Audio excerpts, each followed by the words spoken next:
How are preparations for LSU going? Been a good week.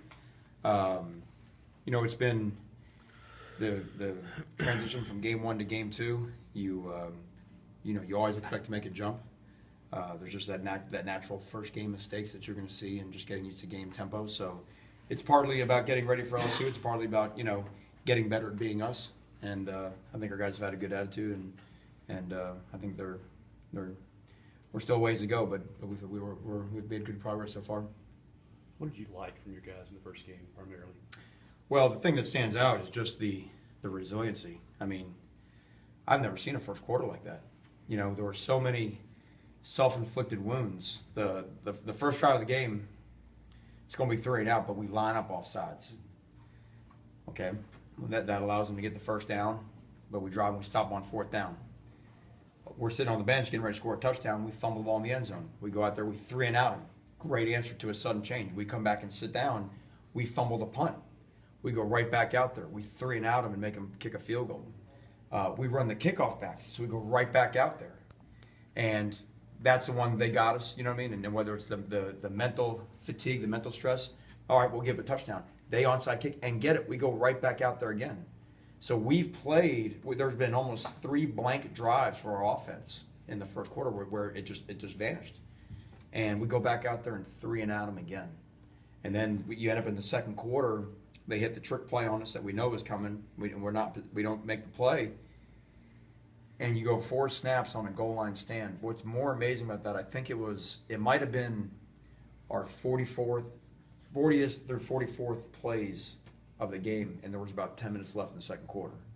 So the fact for us to find the backbone and the spine to hold them out from 12 inches away from our goal line, that says a lot about the character of your kids. And if you have that, there's always going to be things in game 1 that you want to do better and you want to fix. That in game 13, there'll be things that you want to fix. But boy, when you have that as a coach, that makes you awfully proud. And that to me is that speaks a lot about, that's our strength program, the condition that our guys are in. It's just the way that Coach Mullen programs our guys, and that certainly makes it easy to coach defense.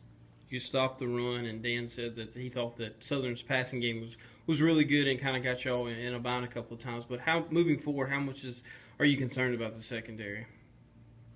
No, I think our secondary did a lot of good things in the first game. I'm concerned about every position on our team. There's not anybody that's arrived. There's not anybody that's fully ready to go. And again, it's beating. I'm going to keep saying until mistakes aren't all on the secondary. Every pass play is not the secondary's fault. There's a lot of other times that other things are going on. Sometimes it's the linebacker's fault. And sometimes, like 4 plays in that game, there's offensive linemen blocking the linebackers 5 yards downfield in the spot where the pass is being completed. Go watch Richie Brown's interception and see what's happening to Monique West Brown right at the point of attack. There's an offensive lineman with his hands around his ankles 5 yards down from the line of scrimmage, an uncovered lineman. So again, it's easy to pile on the secondary kids, but we're trying to escape that narrative, and it's a new year. You know what I mean? It's a new team. It's a new lease on life, and to find these guys a way to get better every week.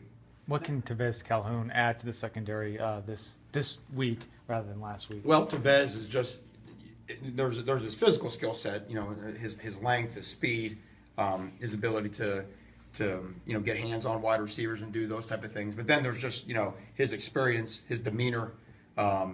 He's just one of those guys that is feisty, and everybody on our football team kind of follows his lead. One of those just type of alpha dogs, kind of gets everybody going. So when he's not with us, he's a big miss.